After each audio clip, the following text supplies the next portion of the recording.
অনেক ভাই বোনই প্রশ্ন করছেন সরাসরি যে মাসুদ ভাই, আহ, আমার চাচার সাথে আমি মেডিকেল অ্যাটেন্ডেন্ট ভিসায় যেতে চাই, আমি কি যেতে পারবো? কেউ বলছে আমার দুলাভাইয়ের সাথে যেতে চাই, আবার কেউ বলছে আমি আমার বন্ধুর সাথে অ্যাটেন্ডেন্ট হিসেবে যেতে চাই, কেউ বলছে আমার কাজিনের সাথে যেতে চাই। তো অনেকেই জানতে চাচ্ছে যে এই যাওয়াগুলো কিভাবে সম্ভব। তো কিভাবে সম্ভব তার আগে আমাদের জানা উচিত যে আসলে অ্যাটেন্ডেন্ট ভিসাটা কি আর অ্যাটেন্ডেন্ট ভিসাটা কাদেরকে দেওয়া হয়। একজন অসুস্থ রোগী যখন ভারতে যায় বা যে কোনো দেশে চিকিৎসার জন্য যায়, তার তাকে যে ভিসায় যেতে হয় সে ভিসাটার নাম হচ্ছে মেডিকেল ভিসা। তবে যেহেতু সে রোগী, তাকে দেখভাল করার জন্য অবশ্যই আরো একজনকে যেতে হয়। তো যেহেতু রোগী যাচ্ছে মেডিকেল ভিসায়, রোগীর সাথে যিনি যাবে তিনি কি ভিসায় যাবে? তিনি কি মেডিকেল ভিসায় যাবে? না, কখনো না। তিনি যাচ্ছেন তার অ্যাটেন্ডেন্ট হিসেবে। সুতরাং অ্যাটেন্ডেন্ট ভিসা হচ্ছে রোগীর সাথে যিনি যায়, সেটাই হচ্ছে অ্যাটেন্ডেন্ট ভিসা। এখন সবচাইতে বড় প্রশ্ন হচ্ছে এই অ্যাটেন্ডেন্ট ভিসা কারা পাবে আর কারা পাবে না, কাদেরকে দেওয়া হবে কাদেরকে দেওয়া হবে না, এটা হচ্ছে এখন বড় আস্কিং। দেখুন, আজ থেকে যদি ৫-৬ বছর আগের কথাও বলি, তো তাহলে কারা পাবে কারা পাবে না এমন কোনো বিধি ধরা নিয়ম ছিল না।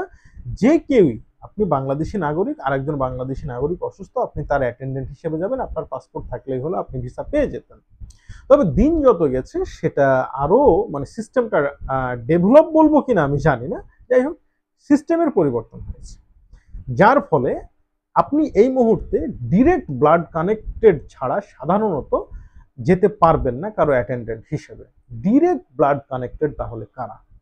আপনার বাবা, আপনার মা, আপনার ভাই, আপনার বোন, আপনার সন্তান, আপনার শ্বশুর, আপনার শাশুড়ি। তবে শ্বশুর শাশুড়ির ক্ষেত্রেও কিছুটা রেস্ট্রিকশন আছে।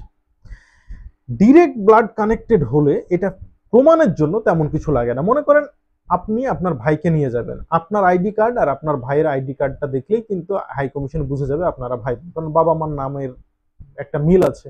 স্বামী স্ত্রী যদি হন তাহলে অবশ্যই আইডি কার্ডে উল্লেখ আছে, পাসপোর্টে নাম উল্লেখ আছে। যদি তাও না থাকে তাহলে অবশ্যই আপনাদেরকে বিবাহের কাবিন নামাটা সাথে নিয়ে যেতে হবে। ব্যাস। এখন দেখা যাচ্ছে যদি শ্বশুর শাশুড়ি হয়, সেক্ষেত্রে একটা প্রমাণপত্র লাগবে বা একটা এভিডেভিট লাগতে পারে। কিন্তু যদি হয় চাচা, তাহলে, কারণ চাচার আইডি কার্ডের সাথে আপনার আইডি কার্ডের তো মিল থাকবে না, সেক্ষেত্রে আপনাকে সম্পর্কটা নোটারি করতে হবে। নোটারি করে এভিডেভিট কপি নিয়ে আপনাকে আবেদন করতে হবে। তবে বলে রাখি, এই ক্ষেত্রে আপনার ভিসা না হওয়ার চান্স থেকে যায়।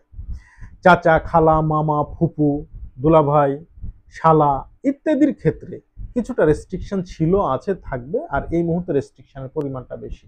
এক্ষেত্রে ভিসা মিস হওয়ার চান্স থাকে। এখন দেখা যাচ্ছে কোনো দূর সম্পর্কের আত্মীয় স্বজনও নাই, সেক্ষেত্রে কি হতে পারে? সেক্ষেত্রে যেটা হবে, আপনার বন্ধু বান্ধব যেতে পারবে, তবে সেক্ষেত্রে একটা আপনাকে ওই যে নোটারি করতে হবে, এফিডেভিট করতে হবে যে আপনার সাথে যাওয়ার মতো কেউ নাই, তাই তাকে যাওয়ার জন্য যেন পারমিশন দেওয়া হয়। এই বিষয়ে একটা এফিডেভিট আপনাকে, মানে এফিডেভিটের কপি আপনাকে জমা দিতে হবে। যদি সম্ভব না হয় তাহলে আপনার সিঙ্গেল মেডিকেল এন্ট্রি ভিসার জন্য আপনি ট্রাই করতে পারেন, তবে সেক্ষেত্রে না হওয়ার সম্ভাবনাটাই বেশি। আসলে ভারতের ভিসার যে সিস্টেম, সেই সিস্টেম অনুযায়ী মানে শুধু সিঙ্গেল মেডিকেল ভিসা দেওয়ার নিয়ম নেই, যদিও বা এখন সেটা দেওয়া হচ্ছে। এটা অনেক রকম কারিগরি মেনটেন করে দেওয়া হচ্ছে। যাই হোক, আমি এত ডিপলি যেতে চাচ্ছি না, তবে বিষয়গুলো আপনাদের জেনে রাখা দরকার, তাই আমি আপনাদেরকে বলছি, যাতে আপনারা ভবিষ্যতে হয়রানির শিকার না হন। তো ভাই, মেডিকেল অ্যাটেন্ডেন্ট ভিসা জন্য যেটা লাগবে সেটা তো আপনারা বুঝেছেন। অনেকে আবার প্রশ্ন করেন যে ভাই আমার সাথে তো ছোট বাচ্চা আছে। দেখা যাচ্ছে যে আপনি রুগী, আপনার সাথে আপনার ওয়াইফ যাবে অ্যাটেন্ডেন্ট, ছোট ছোট দুটো বাচ্চা আছে, এই বাচ্চা দুটো কি ভিসায় যাবে? এরা হচ্ছে এন্ট্রি ভিসায় যাবে, এদের ভিসার জন্য তেমন একটা প্রবলেম হবে না। এখন যিনি অ্যাটেন্ডেন্ট হবেন তার যদি ছোট ছোট মাইনর বাচ্চা থাকে, সেক্ষেত্রে কোনো সমস্যা নেই, তারা এন্ট্রি ভিসায় যেতে পারবে, এর জন্য কোনো রেস্ট্রিকশন নেই, এর জন্য তেমন কোনো প্যারাও হবে না।